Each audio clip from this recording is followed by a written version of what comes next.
Boa tarde a todos. Nós nos dirigimos com muita alegria aos ministros e às ministras na Pastoral da Saúde. Estamos vivendo tempos difíceis, de grande recolhimento e isolamento, mas feliz de quem não se isola na caridade, porque não deixa de buscar o irmão que sofre, sobretudo o enfermo.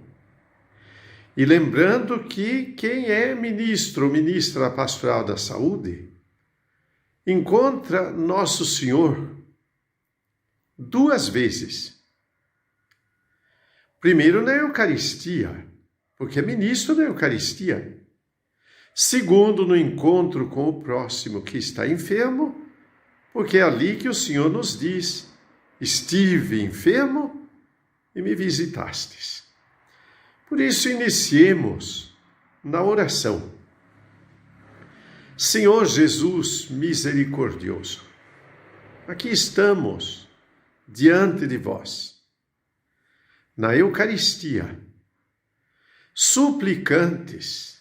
Vem, Senhor, alimenta a nossa vida, alimenta a vida daqueles que estão na fragilidade da enfermidade.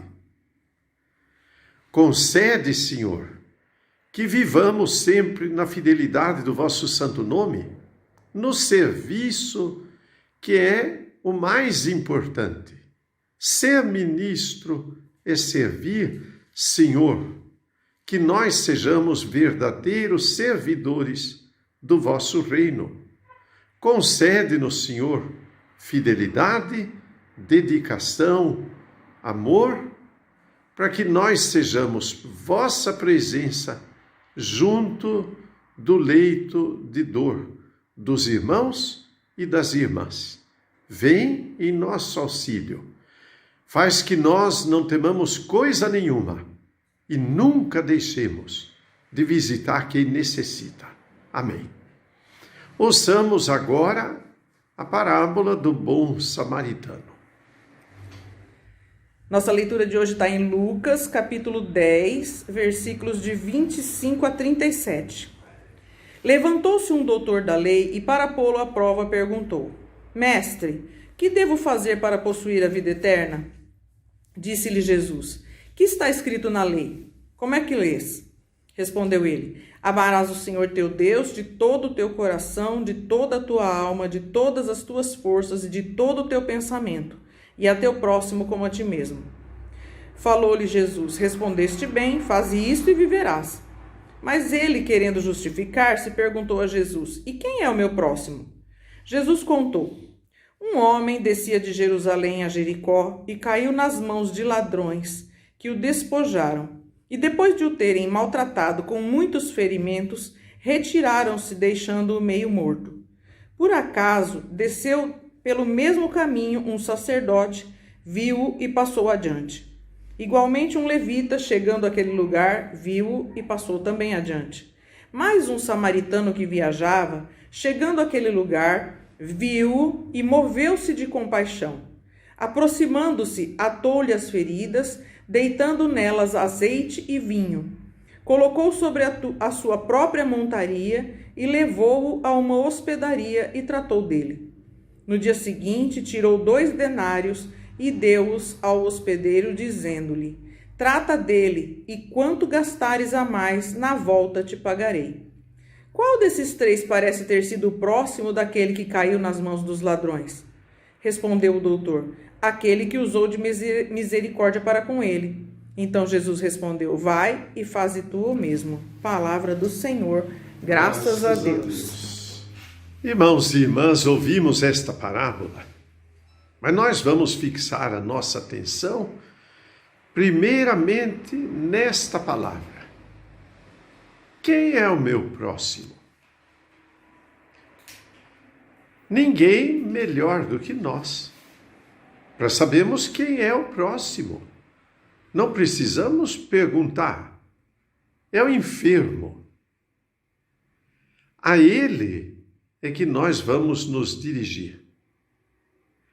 Feliz de quem descobre com alegria que o próximo é esse, que Jesus é o próximo, que Jesus vive no próximo e vive no nosso coração. Que maravilha quando um ministro e uma ministra descobrem essa felicidade de ir em socorro do Senhor que se faz necessitado. Depois, nós ouvimos aquele desfecho que meditamos tanto na campanha da fraternidade. Viu, compadeceu-se dele e dele cuidou. Ora, aí está o nosso ministério. Ministério de quem vê a necessidade do outro e não se esconde, não foge do enfermo. Por isso, o nosso ministério é um ministério de compromisso. Se o enfermo tem necessidade de Cristo na Eucaristia, ali estaremos nós. Nada nos separa daquele que tem essa necessidade. Nada nos impede. Porque se alguma coisa se torna obstáculo, nós temos todos os recursos. Olha, por exemplo, nesse tempo de epidemia. Existe o álcool gel, existe máscara e tudo mais. Nada nos impede de visitar aquele que está necessitado. Sejamos irmãos que têm disposição no coração. Segundo, compadeceu-se dele. Nós nos compadecemos dos enfermos. A igreja se compadece tanto que instituiu esse ministério importantíssimo. Na nossa diocese, esse ministério tem já uma longa história. O começo com Dom Agostinho, com preparações longas, ricas do melhor fruto. E depois os outros bispos, que só fizeram estimular um trabalho como esse. E muitos sacerdotes, que se dispuseram a orientar e a estimular também. Para quê? Para que nós tenhamos compaixão. Há quem está no leito de dor, nós vamos até ele, porque nos compadecemos. Finalmente, cuidou dele. Nós levamos ao enfermo o melhor dos remédios, Jesus Cristo na Eucaristia. O melhor alimento, a mais brilhante luz, é o Senhor que nós levamos. Por conta de um serviço como esse, muitos santos deram até a vida. E convém lembrar, por exemplo, Tarcísio, criança ainda, que entregou a vida levando a Eucaristia aos enfermos. Nós também. E não vamos ter essa coragem. E não vamos ter essa disposição. E não vamos enfrentar tudo o que há e cuidar de tudo. Nós vamos revestidos de todo cuidado que exige a saúde. Mas nós nunca vamos deixar de levar a Eucaristia para quem necessita, porque são necessitados, como nós somos necessitados. Se o Senhor vem a nós e se dá a nós em alimento e remédio, como não levá-lo a quem necessita disto, pede e clama, que a igreja não se esqueça deles.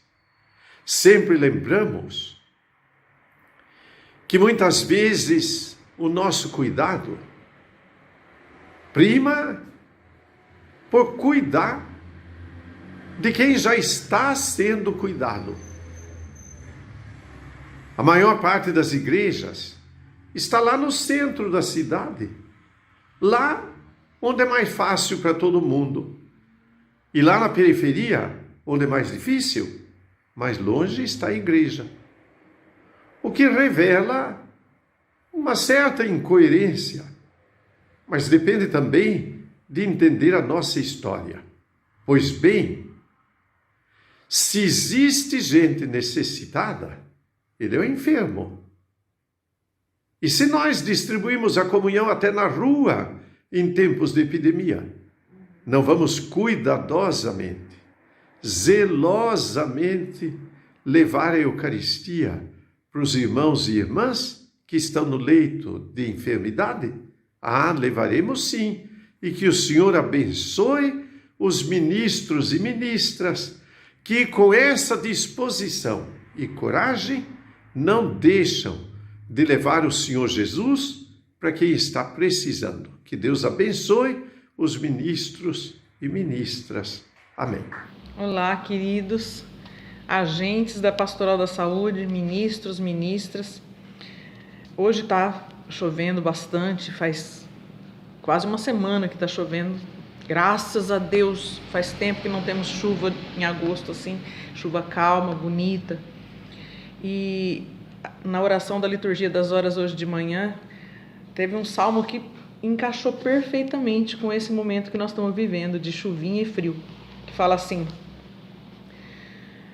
o Senhor faz cair a neve como a lã, espalha a geada como cinza, atira o seu granizo como migalhas de pão. Diante do seu frio, as águas se congelam. A sua ordem, porém, elas se derretem, faz soprar o vento e as águas correm de novo. Ele revelou sua palavra a Jacó, sua lei e seus preceitos a Israel. Com nenhum outro povo ele agiu assim. A nenhum deles manifestou seus mandamentos. Glória ao Pai, ao Filho e ao Espírito Santo, como era no princípio, agora e sempre. Amém. O Senhor tem a nossa vida em suas mãos. Ele é o Senhor do mundo. Ele é o dono de todas as coisas. Ele controla. Ele nos ama. Então nós só temos que louvar esse Deus que faz chover, que faz secar, que faz esfriar, que faz esquentar. Louvado seja o nosso Senhor Jesus Cristo, para sempre seja louvado. E hoje, continuando as reflexões desse livrinho muito interessante, Como Visitar um Doente, tem uma parte aqui muito boa, muito interessante, que fala sobre a situação dos agentes de pastoral, da Pastoral da Saúde, né? Que não somos super-heróis, não somos imbatíveis, não somos derrotados, não somos mais agraciados que os outros, não somos melhores que os outros, por isso nós visitamos, né? Aqui fala assim: talvez eu possa ser solicitado, por isso preciso estar sempre preparado e pronto para poder atender na hora certa. Depois fala assim: essa deve ser a atitude do agente de pastoral, sendo sua missão tornar visíveis para os outros os primeiros sinais da libertação. Ele deve curar cuidadosamente suas próprias feridas. Ele é chamado a ser um curador ferido, ou seja, aquele que deve cuidar de suas próprias feridas, mas ao mesmo tempo estar preparado para cuidar das feridas dos outros. Ele é um ministro ferido e um ministro curador. Que interessante, essa palavra é linda, porque vem remeter que nós não somos melhores do que as pessoas que nós visitamos. Muitas vezes estamos até piores do que as pessoas que nós visitamos. Muitas vezes estamos piores do que as pessoas que nós cuidamos. Mas porque temos fé. Nós guardamos, uma vez eu li essa frase, achei muito interessante. Nós guardamos o nosso sofrimento no bolso, guardamos as nossas lágrimas no bolso e vamos secar a lágrima do nosso irmão. É muito interessante isso, porque quem vê a gente pensa: essa daí não tem problema. Não, tá sempre rindo, tá sempre sorrindo. Nossa, ela vem todo dia aqui visitar, ela vem toda semana visitar. Não, ela não deve ter problema nenhum, essa mulher. Realmente não precisamos sair contando as nossas lamúrias, lamentando para as pessoas as nossas dores. O Senhor sabe da nossa cruz. Todos nós temos uma cruz para carregar. Louvado seja o Senhor pela cruz que nós temos. Que nós amemos essa cruz, porque é ela que vai nos levar para a vida eterna. Quem não tem cruz não vai ressuscitar. Portanto, graças a Deus, nós temos uma cruz, sim. E nós queremos carregar essa cruz com muita dignidade, sem nos arrastarmos, porque somos filhos do Deus do Altíssimo. Aquele que espalha a geada, aquele que faz derreter os gelos. Esse é o nosso Deus. Por isso nós somos, sim, feridas, carregadas de cruzes, mas também temos a missão de ajudar os nossos irmãos a carregar a cruz, ajudar os nossos irmãos a curar suas feridas. Assim como Jesus, aquele que proclama a libertação é chamado não somente a cuidar de suas próprias feridas e das feridas dos outros, mas também a tornar suas feridas um recurso para ampliar seu poder e cura. Que coisa maravilhosa é esse poder que o Senhor nos dá de entregarmos as nossas feridas e as nossas dores na cruz de Jesus pela conversão dos pecadores. Como disse Nossa Senhora de Fátima aos pastorinhos, né? Entreguem seus sofrimentos pela conversão dos pecadores. Nós temos esse poder nas mãos, o Senhor nos deu isso, né? Tornar nossas feridas um recurso para ampliar o poder e a cura.